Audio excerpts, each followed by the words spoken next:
적그리스도의 공격, 세상의 환상을 갖지 마십시오 라는 제목입니다. 자, 우리는 지난 주일 다니엘서 6장을 끝으로 다니엘서 전반부를 끝을 냈습니다.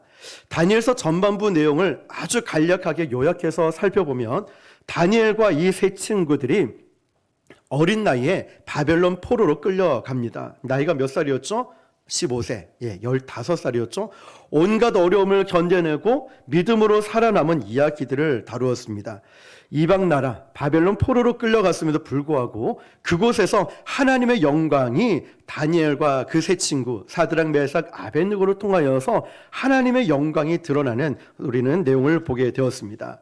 눈에 보이는 나라가 망하고 눈에 보이지 않는 현실이 아무리 절망적인 것 같다 보였다 할지라도 보이지 않는 하나님 나라는 영원하다는 것을 다니엘서 말씀을 통해 우리는 보고 있습니다. 다니엘서 7장은 다니엘서 전체를 보면 가장 중요한 대목입니다. 그런데 이 7장 말씀을 잘 보면은 평소에 우리가 잘 접하지 않는 내용들이 있습니다. 단어도 마찬가지고 그래서 다소 조금 다니엘서가 좀 어렵네 이런 내용이었구나. 왜냐하면 이 내용은 요한계시록과 연결해서 해석을 또 해서 봐야 됩니다. 그러다 보니까 조금 어려운 부분들도 있습니다. 그러나 중요한 대목이기 때문에 이걸 지나칠 수 없어서 어떻게 하면 쉽게 풀어서 설교를 하고 설명을 할 수 있을까 고민하다가 PPT 작업을 조금 하고 많은 이해를 돕기 위해서 만들었습니다. 자, 다니엘서 7장을 보면 다니엘이 꿈속에서 본 환상이 소개가 되는데요.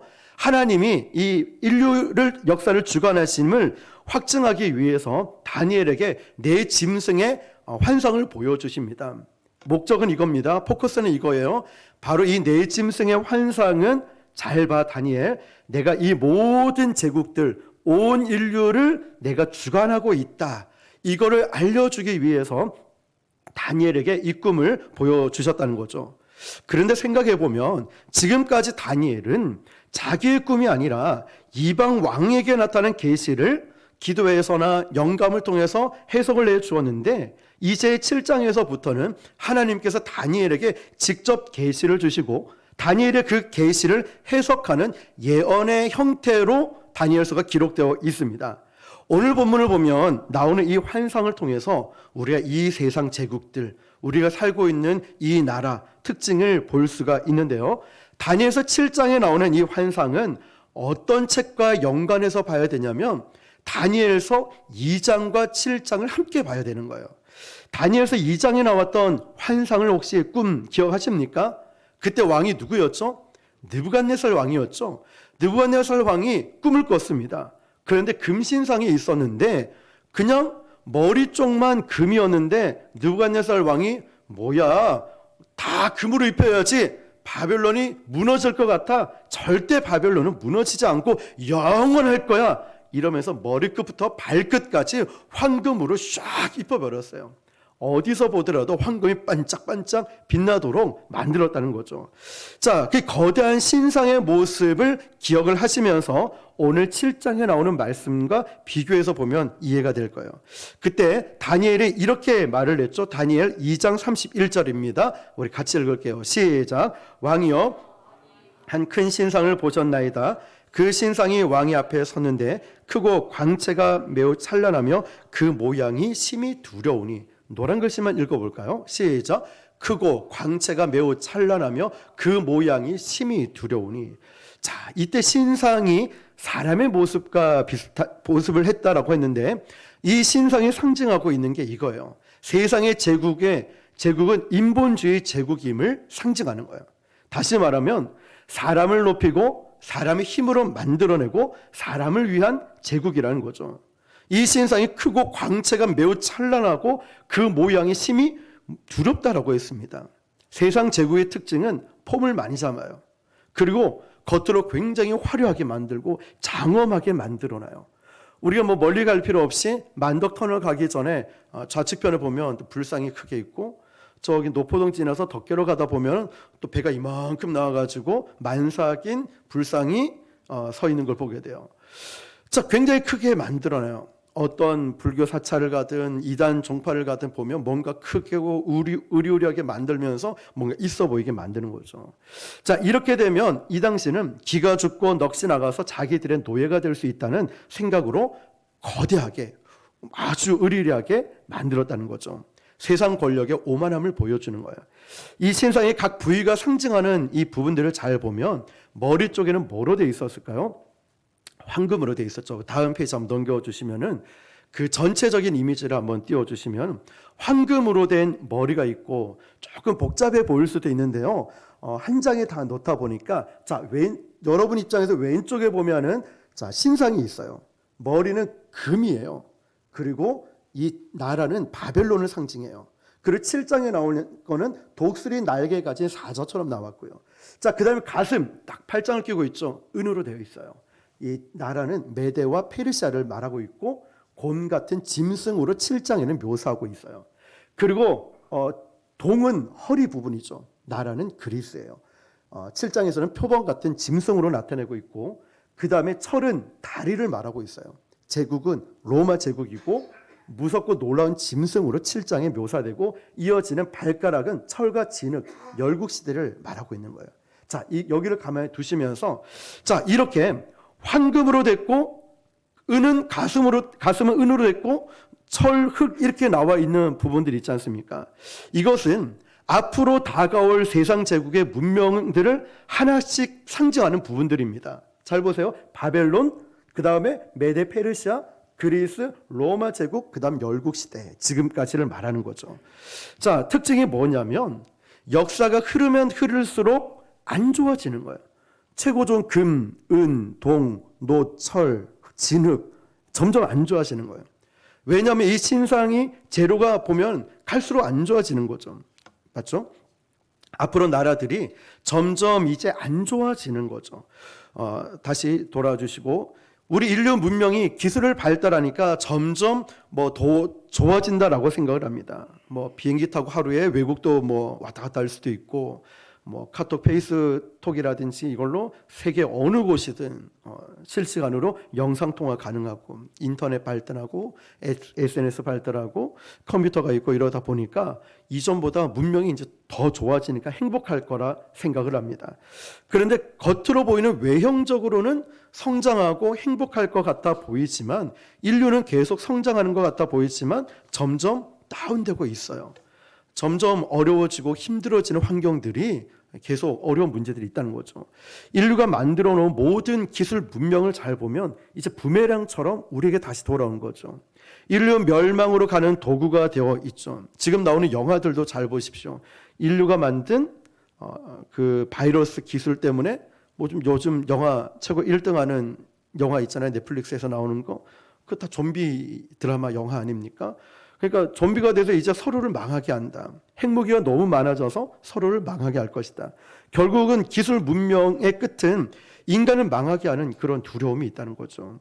다니엘서 2장에 보면은 인간의 모든 제국은 바로 신상을 묘사를 했는데 오늘 보면 7장에 보면은 신상이 아닌 바다에서 나온 네 짐승에 대해서 설명을 하고 있습니다.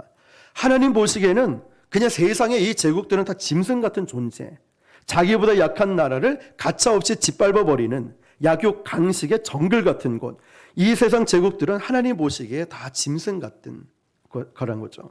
그런데 이 짐승이 어디에서 나왔나? 3절을 보니까 바다에서 나왔다라고 했어요. 같이 읽을게요. 시작. 큰 짐승 넷이 바다에서 나왔는데 그 모양이 각각 다르다. 예, 바다는 세상을 상징합니다. 요한계시록에 보면은 에서 포함해서 성경을 보면 바다는 긍정적인 이미지보다는 부정적인 의미로 많이 사용이 됐습니다. 그런데 가만히 보니까 바다에서 나온 네 짐승의 모양이 각각 다르다고 하죠. 큰 짐승 넷은 이 땅의 이 세상의 제국을 말하는 거예요. 그런데 하늘에서 네 바람이 바다로 들어가면서 짐승들이 나왔다는 표현이 있어요. 이게 뭘 뜻하냐면 이 짐승들도 하나님이 허락하셔야 세상에 나올 수 있고 촛대를 옮겨버리면 다시 다 떨어진다는 뜻입니다. 이 세상 제국의 흥망성쇠, 타이밍을 조절하시는 분은 바로 하나님이시라는 거예요. 인간의 생사 화복을 주관하시는 분도 하나님이시라는 거예요. 저와 여러분의 인생을 책임져 주시는 분도 하나님이시라는 거죠. 자, 여러분, 그 어떤 권세도 하나님의 허락하지 않는 권세는 없다는 거예요. 내 인생 내 것인 것 같고, 내 생명, 내 건강, 내 물질 다 내 것인 것 같고, 내 앞길도 내가 열심히 하면 되지 라고 생각하지만 그것이 아니라 하나님이 책임져 주셔야 되고, 하나님이 인도해 주셔야 되고, 하나님이 복을 주셔야 가능하다는 것입니다. 자, 우리는 다니엘서 2장에서 이 네 짐승들의 신상의 모습을 예언한 걸 보게 됩니다. 그러면 2장의 신상과 오늘 7장에 나오는 네 짐승과 비교해서 한번 살펴보도록 하겠습니다.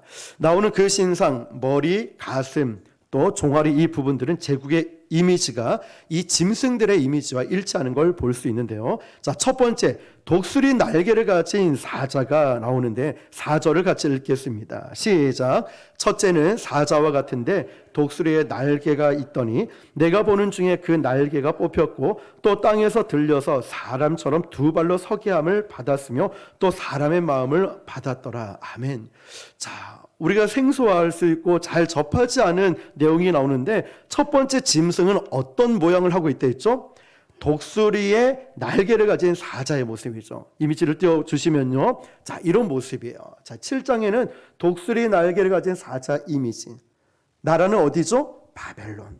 자, 2장에는 이 머리가 금으로 되어 있고 역시 나라는 바벨론을 의미하고 있다는 거죠. 자, 사자처럼 용맹하고 독수리처럼 날개를 달고 주변 나라들은 무서운 위협으로 다스렸다는 거예요. 그 새 중에 최고의 새는 독수리라고 말하고 또 이 밀림의 왕자 이러면 막 사자를 말하지 않습니까? 사자 울음소리 들어보셨죠? 어흥 이러면 막 새들이 막 날아가잖아요. 얼마나 무섭습니까? 그 소리를 가까이 들어보셨습니까? 자, 어쨌든 이 사자, 독수리 말하고 있는 거예요. 주변 나라들을 굉장히 무서운 위험으로 다스렸다는 거죠. 지금도 바벨론 유적들을 찾아보면요. 바벨론 제국을 상징하는 동상들이 전부 다 이 사자의 몸에다가 독수리 날개를 하고 있는 동상들이 있어요. 엄청난 군사력, 막강한 경제력, 그리고 뛰어난 법질서, 행정 시스템, 자기들만의 문자를 갖고 있었고요. 위에 유프라테스 강을 끌어와서 도시를 만들 정도로 굉장히 기술이 발달한 나라였죠. 인간 최고의 문명이 바로 바벨론이었다는 거예요. 우리 지난 시간 배웠잖아요. 바벨론 절대 무너지지 않아. 절대 무너질 수 없도록 우리가 다 설명했기 때문에 생략을 하고요. 그러나 결국 시간이 지나면서 이 제국도 멸망하는 걸 보게 됩니다. 자, 사진을 한번 보면 바벨론 제국이 이만한 가운데 핑크색의 제국의 땅을 차지하고 있었다는 거죠. 이 당시 왕이 누구였냐면 느부갓네살 왕이었습니다. 걸출한 지도자가 나와서 43년 동안 엄청난 영토를 자기 발 아래 뒀다는 거죠. 그런데 이 바벨론의 영광은 느부갓네살의 탄생과 함께 올라갔다가 느부갓네살의 죽음과 함께 다시 쇠퇴하기 시작합니다. 그래서 느부갓네살이 죽은 지 몇십 년 만에 간신히 명백만 유지하다가 바벨론은 어떻게 될까요? 멸망하게 되는 거예요. 영원하지 않습니다. 내가 건강이나 물질이나 내가 영원할 것 같아 보였지만 영원하지 않다는 거예요. 착각을 하고 살아가죠. 그리고 말씀 보니까 4절 말씀에 날개가 뽑히고 땅에 들렸다라는 말은 바벨론이 급격하게 멸망했다는 예언의 말씀이죠. 바벨론이 찬란했던 그 영광은 고작 70년밖에 가지 못했습니다. 한 사람의 영웅적인 카리스마적인 걸 의지하면 그 사람이 죽으면 조직도 무너지고 바벨론도 무너진다는 거예요. 그래서 우리는 이 땅에 사람을 의지하는 것이 아니라 참 소망은 주님밖에 없습니다. 오직 예수님만, 우리 교회의 주인도 예수 그리스도, 내 삶의 주인도 예수 그리스도밖에 없다는 거죠. 그래서 이 바벨론은 인간을 높이는 문화, 이걸 상징했죠. 그러나 영원하지 않았다는 거예요. 자, 계속해서 이제 두 번째 짐승을 보겠습니다. 5절 말씀 시작. 다른 짐승 곧 둘째는 그것이 몸 한쪽을 들었고 그 입의 이 사이에는 새 갈빗대가 물렸는데 그것에 말하는 자들이 있어 이르기를 일어나서 많은 고기를 먹으라 하였더라. 아멘. 자, 여기 보면 두 번째 짐승은 뭐가 나오죠? 곰 같은 짐승이 나오는 거예요. 다니엘서 2장에는 이거를 뭐로 표현하고 있냐면 은으로 표현하고 가슴에 해당되는 거죠. 자, 이미지를 잘 보시면 자, 이 곰인데 한쪽을 딱 들고 있죠. 몸 한쪽을 들고 있어요. 7장에서는 곰 같은 짐승, 그리고 나라는 메대와 페르시아, 다른 나라죠. 메대와 페르시아를 말하고, 2장에서는 은, 가슴을 의미하고 있고 똑같이 나라는 메대, 페르시아를 의미하고 있다는 거죠.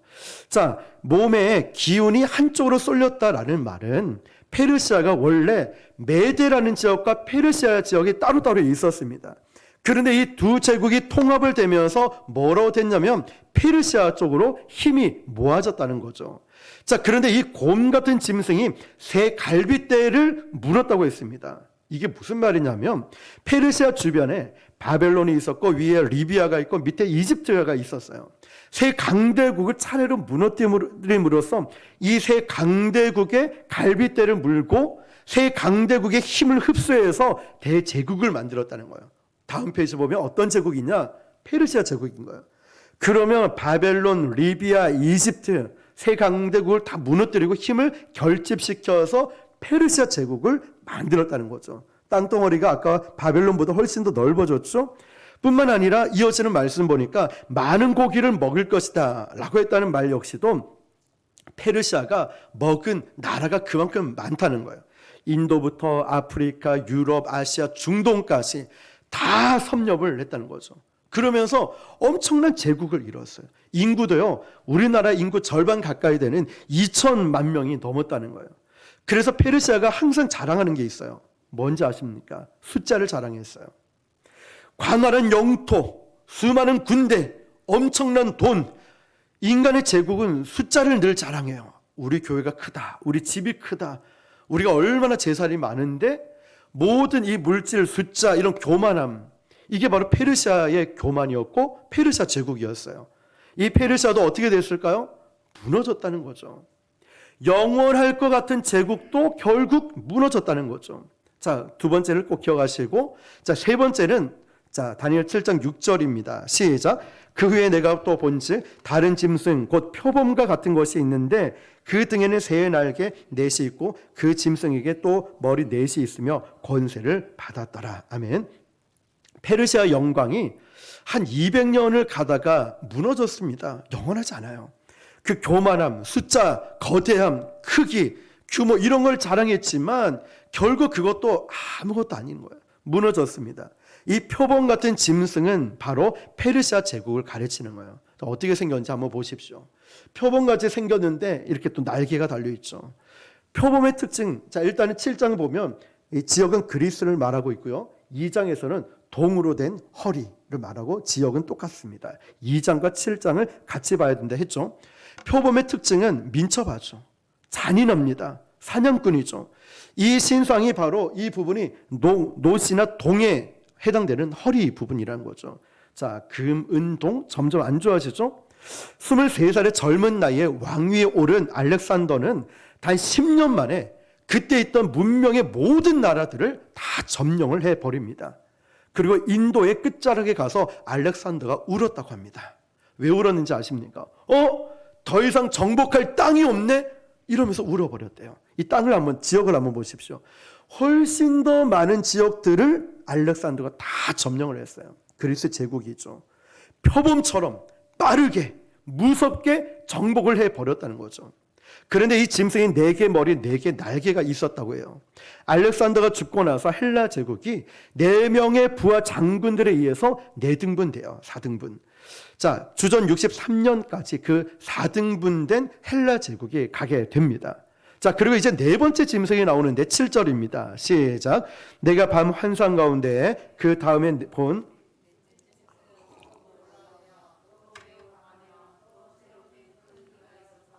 먹고 부서뜨리고 그 나머지를 발로 밟았으며 이 짐승은 전에 모든 짐승과 다르고 또 10뿔이 있더라. 아멘.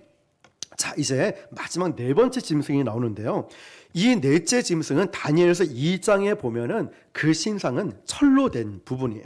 다리에 묘사된 부분이죠. 나라는 어딜까? 한번 이미지를 보시면요. 자, 너무나 무섭게 생긴 거예요. 그래서 제가 이걸 빨리빨리 넘어가고 싶더라고요.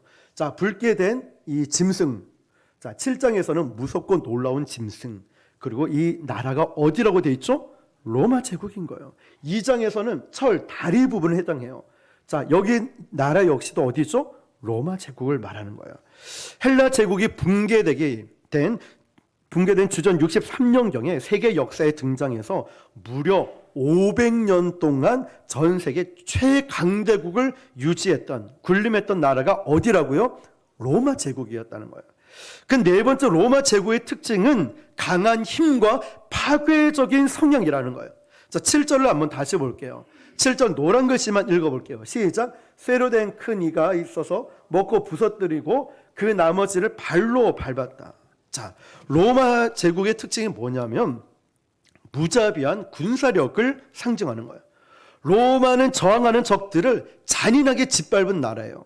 예루살렘 같은 데는 저항이 심하니까 2년 동안 그냥 포위하면서 굶어 죽도록 놔뒀던 거예요. 그런데 특히 주목해 볼 게 뭐냐면 로마 제국에 앞서 뭐라고 되어 있냐면 다른 나라들과 다른 제국들과 달랐다라고 하는 거예요.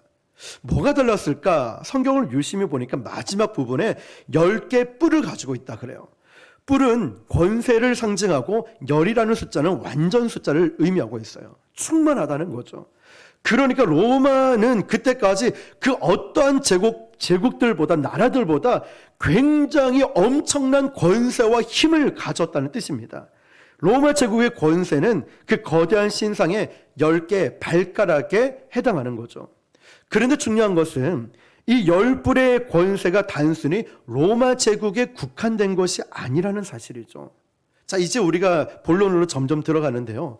24절에 보니까 천사들이 그 의미를 해석해 주는데 그 10뿔은 그 나라에서 일어날 10왕이요 되어 있습니다. 그러니까 다시 일어날 로마 이후에 일어나는 제국들을 상징하는 것이 10뿔이라는 거죠. 이게 어떤 걸까? 이미지 한번 마지막으로 띄워주시면요. 자, 아까 그 짐승 괴물이 있고 그 머리에 10뿔이 있어요. 확대해서 보면 저렇게 10뿔이 있는 거예요. 너무나 우리가 성경에서도 이런 게 있나 싶을 정도로 굉장히 잔인하고 무서운 짐승이죠. 다니엘서 2장과 함께 봐야 되죠. 자, 발가락에 철과 진흙이라 되어 있고 열국 시대는 로마 시대 이후에 지금까지 앞으로를 의미하고 있는 거예요. 자, 그러니까 로마 제국 멸망 이후에 오늘날까지 주님 오시는 다시 오시기 전까지 그 모든 나라와 권세를 통틀어서 10뿔이라고 의미하는 거예요. 그런데 이 10뿔이 이 나라에서 일어난다는 말이 무슨 말이냐면 수많은 학자들이 다양한 의견들이 있지만 가장 근접한 접근은 로마의 유전자가 그 이후에 세워지는 제국과 그런 나라들에게도 다 들어있다는 거예요. 그러니까 저도 아버지의 유전을 받고 아버지도 할아버지 이렇게 대대로 유전을 받아 오듯이 로마 속에 있는 그 제국에 있는 그런 DNA 유전자들이 지금 이 시대에도 계속 흐르고 있다는 뜻이라는 거예요. 자, 그런데 중요한 것은 그 10뿔 다음에 나오는 작은 뿔이에요. 우리 사진을 보면은 10뿔이 있는데 이 작은 뿔들이 점점 일어난다고 되어 있어요. 8절을 한번 읽어볼게요. 자, 8절을 같이요. 시작. 내가 그 뿔을 유심히 보는 중에 다른 작은 뿔이 그 사이에서 나더니 뿔 중에 셋이 그 앞에서 뿌리가 뽑혔으며 이 작은 뿔에는 사람의 눈 같은 눈들이 있고 또 입이 있어 큰 말을 하였더라. 아멘. 노란 글씨 한 번만 더 읽을게요. 시작. 사람의 눈 같은 눈들이 있고 또 입이 있어 그 말을 하였더라. 아멘. 이 말씀과 아까 사진 한번 띄워주면은 자, 가운데에 있는 그 뿔에 눈 같은 것들이 있고 입이 있어요. 자, 10뿔들 사이 보니까 다니엘도 영성이 있으니까 딱 보는 거예요. 환상 중에 이 10뿔들이 신경이 쓰이는 거예요. 왜냐? 앞에 있던 바벨론, 페르시아, 그리스 이런 제국들은 척척척 넘어갔습니다. 그냥. 그런데 네 번째 제국은 다르다는 거예요. 네 번째 짐승에 있는 10뿔들을 가만히 보고 있는데 작은 뿔이 쑥쑥쑥쑥 자라나기 시작하는 거예요. 먼저 난 뿔 셋을 뽑아버리고 새로운 세력으로 자리 잡았다는 거죠. 그리고 나머지 뿔보다 더 큰 힘을 갖게 됩니다. 이 작은 뿔은 사람의 눈 같은 눈들이 있고 입이 달려 있어서 말을 한다라고 합니다. 말을 한다는 게 무슨 뜻이냐면 말에 힘이 있다는 거예요. 말대로 이루어지는 권세가 있다는 거예요. 이 작은 뿔은 어떤 악한 인격체를 가르치는 거예요. 눈은 지적인 능력이고 입은 교만이거든요. 근데 이것은 이 작은 뿔은 주님 다시 오시기 전에 열방들을 향한 카리스마적 리더십을 발휘하는 어떤 강력한 통치자를 가르치는 거예요. 주님 오실 날까지 뭔가 강력한 역사, 강력한 리더십, 강력한 카리스마 있는 어떤 통치 무언가가 있다라는 거죠. 자, 이걸 뭐라고 하냐면 적그리스도라고 하는 거예요. 적그리스도. 바로 이게 요한계시록 13장에 나오는 666을 의미하는 거예요. 666. 짐승의 마크죠. 자, 이제 원래대로 해주시고요. 원래 사탄은 자기 게 없습니다.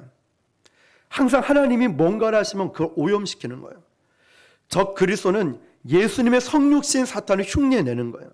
사탄의 모든 계획을 예수님이 인간의 몸으로 이 땅에 오셔서 성육신하셔서 십자가에서 모든 사탄 권세를 부서뜨려 버리셨지 않습니까? 그러니까 사탄은 마지막 날에 인간의 육체를 입은 모습으로 나타나서 인간을 타락시키는 거예요. 예수님을 대항하는 거죠. 사탄이 성육신된 그 존재의 형태가 뭐냐면 적그리스도를 말하는 거예요. 예민하신 분들은, 성경을 또 아시는 분들은 이 적그리스도에 대해서 굉장히 예민하고 그거에 대해서 경계심을 갖고 준비하는 분도 계시고, 어떤 분들은 성경에 이런 게 있어? 처음 듣는 분도 아마 계실 겁니다. 그런데 이 적그리스도는요, 한 명일 수도 있고 여러 명일 수도 있다는 거예요. 무서운 권력을 가지고 사람을 막 장악을 하는 거예요. 나라를 다스리기도 하고요. 하나님을 믿는 백성들을, 적그리스도적인 존재들이 이미 역사에 많이 나타나서 괴롭게 만들고 힘들게 고통을 주는 일들이 일어났다는 거죠. 구약에서 하나만 살펴보면, 구약 학자들은요, 다니엘 7장에 나오는 적그리스도를 주전 167년경에 예루살렘을 유린했던 안티오코스 4세라고 말하기도 하고, 또 신약학자들은 요한계시록 13장에 나오는 666 마크를 단 짐승의 적인 적그리스도가 바로 교회를 핍박했던 로마 황제 네로라고 많이 꼽습니다. 틀린 해석은 아니겠죠. 그 시대의 적그리스도적인 존재가 맞아요. 그러면 그 이후로 기독교를 완전히 멸절시키려고 했던 프랑스 혁명의 주역들, 수백만의 유태인을 학살했던 히틀러, 중국 교회를 완전히 씨를 말리려고 했던 모택동, 북한 교회를 완전히 잔인하게 탄압해버린 김일성 일가 쭉쭉 나오는, 다 적그리스도적인 존재들이죠. 이 적그리스도의 특징이 뭐냐면 하나님을 말로 대적한다는 사실이에요. 말로. 자, 25절을 같이 읽어볼게요. 시작. 그가 장차 지극히 높으신 이를 말로 대적하며 또 지극히 높으신 이의 성도를 괴롭게 할 것이며, 그가 또 때와 법을 고치고자 할 것이며, 성도들은 그의 손에 붙임 바 되어 한 때와 두 때와 반 때를 지나니라. 아멘. 자, 적그리스도들은 특별히 노란색 뭐라고 되어 있죠? 지극히 높으신 이를 말로 대적한다라고 합니다. 말로. 하나님께서는 무엇으로 이 세상을 창조하셨죠? 말씀으로 창조하셨어요. 그런데 사탄은 뭘로 사람을 유혹합니까? 말로 유혹하는 거예요. 죽을까 하노라. 선악과를 따먹어도 괜찮다는 거예요. 하나님은 분명히 말씀으로 명령하셨음에도 사탄은 나타나서 죽을까 하노라 의심을 주는 거예요. 우리도 지금 그래요. 하나님을 잘 믿고 잘 섬기고 더 뜨겁게 신앙생활을 해야 되는데 자꾸 말로 시험 들게 만들어요. 교회, 왜 교회 가냐고, 왜 예배 드리냐고, 왜 전도하냐, 왜 기도하냐, 자꾸만 말로. 그러니까 좋은 말이든 나쁜 말이든 자꾸만 그 말들로 상처를 받게 만들고 시험 들게 만들어서 결국 목적은 한 가지입니다. 예배 드리지 못하게 만드는 것. 하나님과의 관계를 끊는 게 마귀의 목적이라는 거예요. 무슨 말을 하든지, 달콤한 말을 하든 나쁜 말을 하든 유혹을 하든 결국 하나님과 나 사이를 끊는 게 목적이거든요. 잘 봐야 됩니다. 왜 나에게 저런 말 하자? 기분 나빠, 예배 안 가. 나만 손해요. 기도 안 해. 나만 손해요. 잘 보십시오. 그래서 우리가 깨어 있어야 돼요. 다니엘이 영적 분별력과 통찰력이 있었다 했지 않습니까? 어디서 나왔다 했죠? 말씀과 기도라는 거예요. 기도를 쉬지 말아야 됩니다.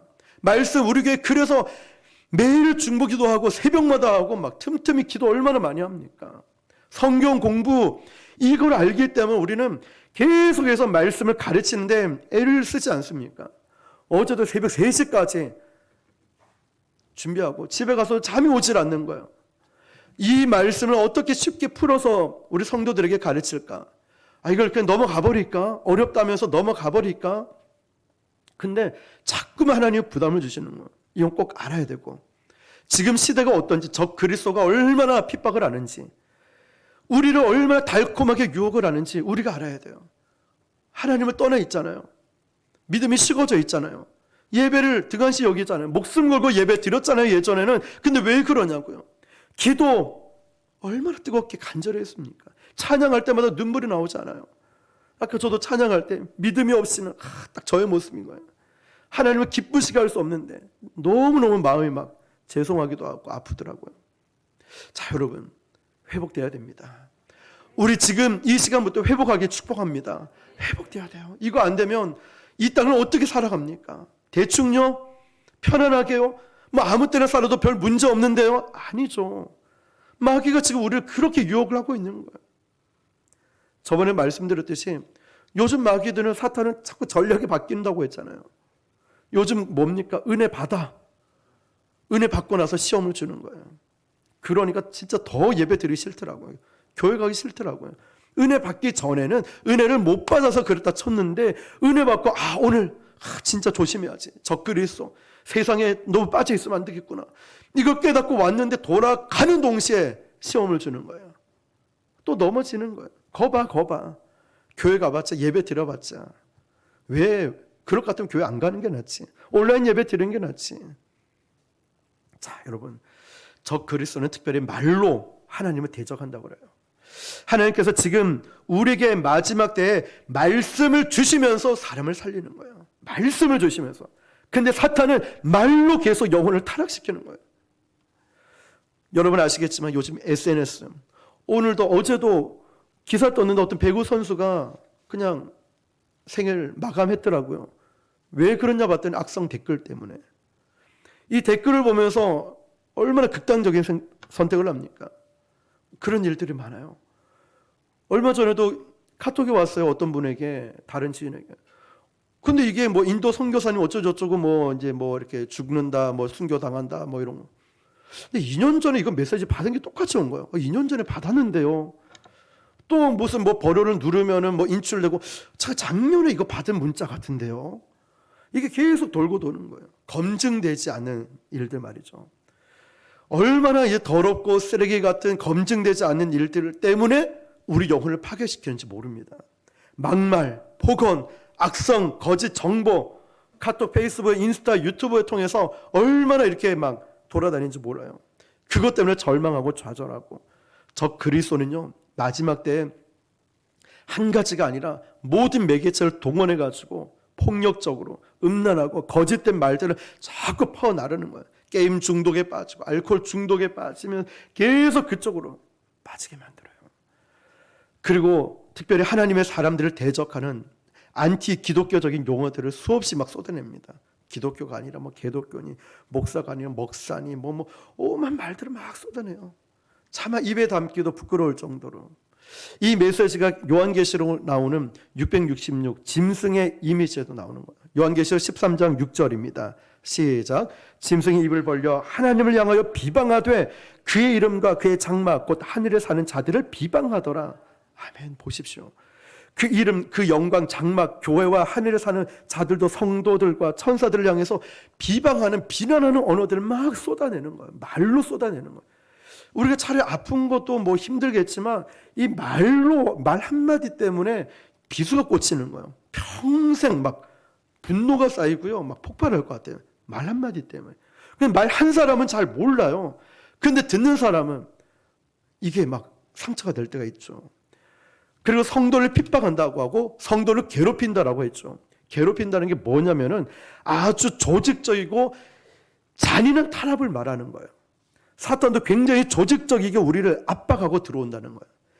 맞춤형으로 들어와요. 저에게는 저에게 맞는 시험, 여러분은 여러분에게 맞는 시험들은 아주 조직적이고 가장 연약하고 가장 좋아하는 유혹들로 우리에게 찾아오는 거예요. 깨어있지 않으니까 넘어가잖아요. 얼마나 넘어가기 좋습니까? 온라인 예배 좋죠. 물론 필요에 따라서 해야 됩니다. 좋아요. 그런데 그러다 계속 그렇게 들이다 보니까 내 영혼이 어떻게 되냐고요. 기도 쉬니까 좋죠. 제일 편하죠. 그런데 계속 쉬니까 어때요? 곤고해지잖아요. 모든 말씀이 없으니까 인본주의로. 여러분, 계속해서 조직적으로 사탄은 우리에게 공격해 오는 거예요.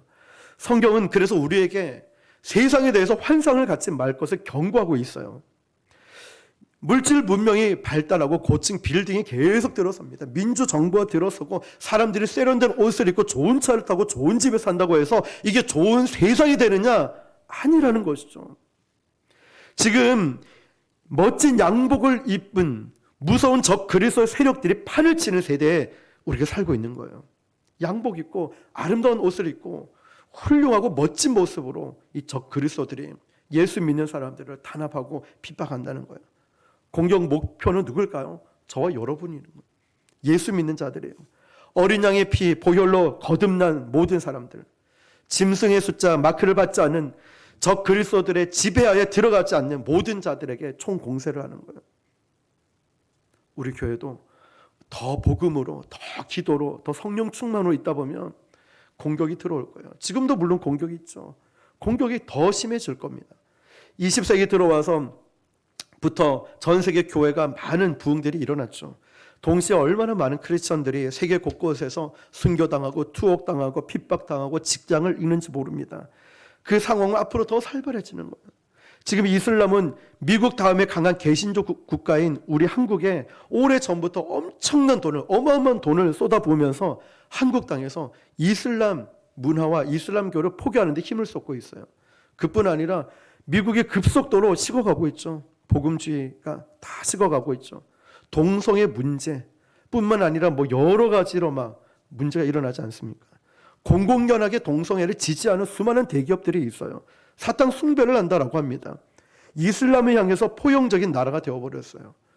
그러면서 미국은 그냥 로마서 말씀처럼 동성애가 죄다 이러면 감옥에 가버려요. 벌금까지 물어야 되고. 우리나라도 멀지 않았죠.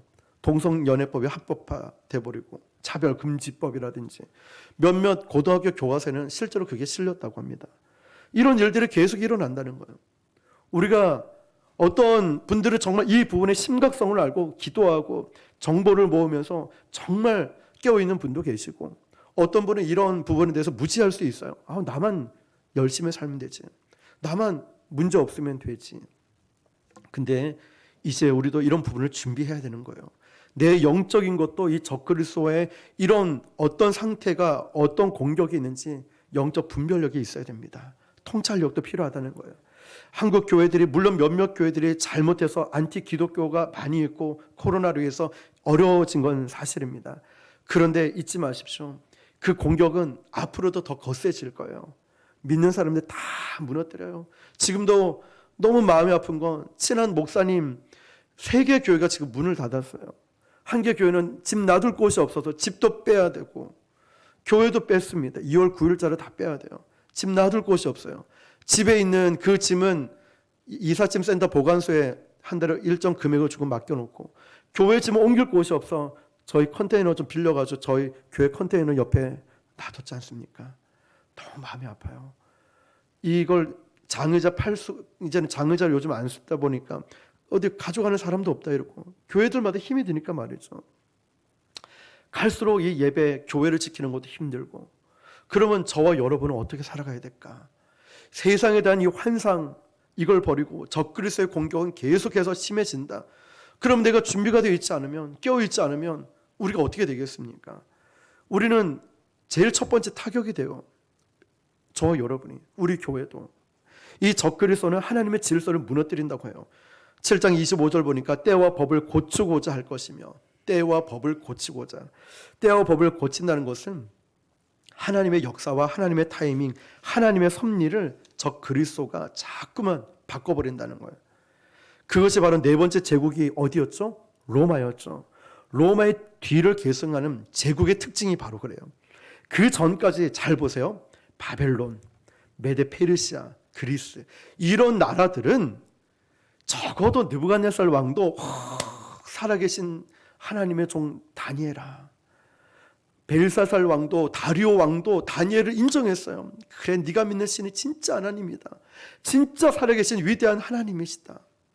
근데 이 로마 제국에 와서부터는 달라져요. 하나님을 무서워하지 않아요. 하나님을 두려워하지 않아요. 마치 우리 모습처럼. 이전에 처음 주님 만나고 주님 믿었을 때는 이 죄 지으면 안 되는데, 교만하면 안 되는데, 내가 왜 이렇게 혈기가 있지? 내가 왜 이렇게 불순종하지? 그러면서 주님 죄송합니다. 늘 즉시로 회개하고. 근데 어느 순간 로마 제국처럼 하나님을 무서워하지 않아요. 하나님을 두려워하지 않아요. 하나님을 인정하지 않아요. 내 삶에. 그러니까 내 삶에 내 주인이지. 내가 언제부턴가 자연스럽게 말이죠. 로마 황제들은 어떤 일을 시작했냐면 황제 생일에 맞춰서 달력을 바꿔버렸어요. 황제가 10월 달에 태어나면은 그 10월 달이 1월 달로 바꿔버렸어요. 새해가 그때부터 시작이 돼버리는 거예요. 노골적으로 황제 숭배하는 일들이 일어났다는 거죠. 하나님의 시간, 하나님의 역사에 도전하기 시작한 겁니다. 저 그리스도가 하는 일이 바로 때를 바꾸는 거예요. 자기 마음대로 하나님의 역사, 하나님의 질서를 바꿔버리는 거예요. 그러면서 하나님의 교회를 핍박합니다. 꼭 주일에만 교회 가야 되느냐, 이러면서 우리를 핍박하기 시작합니다. 그런데 여러분, 이제 말씀을 마무리해 가는데요, 이 핍박은 영원하지 못할 거라고 성경은 말씀해요. 25절 이어지는 말씀을 볼게요. 계속 보면 성도들은 그 손에, 자 우리 다 전체를 한번 읽어볼게요. 25절 시작. 그가 장차 지극히 높으신 이를 말로 대적하여 또 지극히 높으신 이의 성도를 괴롭게 할 것이며 그가 또 때와 법을 고치고자 할 것이며 성도들은 그의 손에 붙임 바 되어 한 때와 두 때와 반 때를 지내리라. 아멘. 그때가 언제인지는 모르겠지만 적어도 이 적 그리스도와 성도를 압박하는 때가 영원하지 않도록 하나님이 그 선을 그어 놓으셨다는 거예요. 한 때, 두 때, 반 때라. 이 말씀처럼. 그래서 우리는 절망의 때에도, 내가 지금 힘들고 어려운 때라 할지라도 우리는 소망을 가지고 기다릴 수 있는 거예요. 우리 교회가 소망인 줄 믿습니다. 저 여러분이 믿고 계신 오직 주님만이 소망인 줄 믿습니다. 아무리 어렵고 힘들어도요, 적 그리스도가 장악하고 우리를 공격해 온다 할지라도 우리가 세상의 눈으로 보면 절망스럽지만 9시 뉴스만 보면 세상이 망할 것 같아 보이지만 그러나 위축될 필요가 없습니다. 이 적 그리스도보다 훨씬 더 위대하신 분이 바로 우리 주님이시고 우리의 아버지가 되시고 하나님이시기 때문에 그렇습니다. 우리는 그 하나님을 믿고 살아가는 것입니다. 문제가 없다라고 말하는 것이 아니라 문제보다 더 크신 하나님이 바로 저와 여러분이 함께하고 계시기 때문입니다. 바로 하나님은 다니엘서 이 7장 말씀을 통해 이걸 알려주시는 거예요. 너 걱정하지 마. 아무리 적 그리스도가 팔리치고 어렵게 공격해 온다 할지라도 나는 너를 지켜줄 거야. 나는 너와 함께 할 거야. 나는 너와 영원히 함께 할 거야. 우리 주님이 말씀하시는 거예요. 잊지 마십시오. 자, 9절 말씀입니다. 9절 시작. 내가 보니 옛적부터 항상 계시니가 좌정하셨는데 그의 옷은 희기가 눈 같고 그의 머리털은 깨끗한 양의 털 같고 그의 보좌는 불꽃이요 그의 바퀴는 타오르는 불이며. 아멘. 자, 그대로 두시고 첫 번째 뭐라고 되어 있냐면 옛적부터 함께 계신 이게 누굴 말씀할까요? 하나님을 말씀하죠. 태초부터 역사를 주관하시는 하나님 아버지를 상징한다는 거예요. 그분이 바로 그 보좌에 앉아 계시는 거예요. 구원하심이 보좌에 앉으신 우리 하나님과 어린 양께 있도다. 아멘. 역사를 다스리는 것은 적 그리스도가 아니라 보좌에 앉으신 하나님이라는 것입니다. 아멘이십니까? 옛적부터 함께 계시니. 두 번째 뭐라고 되어 있죠? 그의 옷은 희기가 눈 같고 머리털은 깨끗한 양의 털 같고 되어 있습니다. 여러분, 쓰레기통이 있는데 계속 보고 있으면 어때요? 머리가 아파요. 꼭 쓰레기통만 안 봐도 우리 아들 방집 문 열면 머리가 아프죠. 저 목양실은 아무나 들어오시면 안 됩니다. 머리가 아파요. 제가 여기만 정리한다고 제 방은 정리를 잘 안 해가지고 안 그래도 좁은데 쓰레기를 보고 있으면, 더러운 걸 보고 있으면 머리가 아파요. 적 그리스도가 만든 세상을 보고 있으면 머리가 아픕니다. 왜요? 사탄은 더럽기 때문에 그래요. 생각이 더러워요. 말하는 게 더럽고 행동하는 게 더러워요.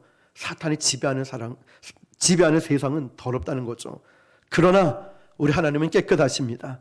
우리 하나님은 거룩하십니다. 우리 하나님은 아름다우신 분이십니다. 우리 하나님은 전지전능하신 분이십니다. 사탄을 보니까 두통이 많았던 분들, 두려움이 있던 분들, 하나님을 바라보면 두려움이 사라집니다. 하나님을 바라보면 마음의 평강을 얻게 될 것입니다. 그리고 세 번째 뭐라고 되어 있습니까? 그의 보좌는 불꽃이요 그의 바퀴는 타오르는 뭐라 되어 있죠? 예, 불이며.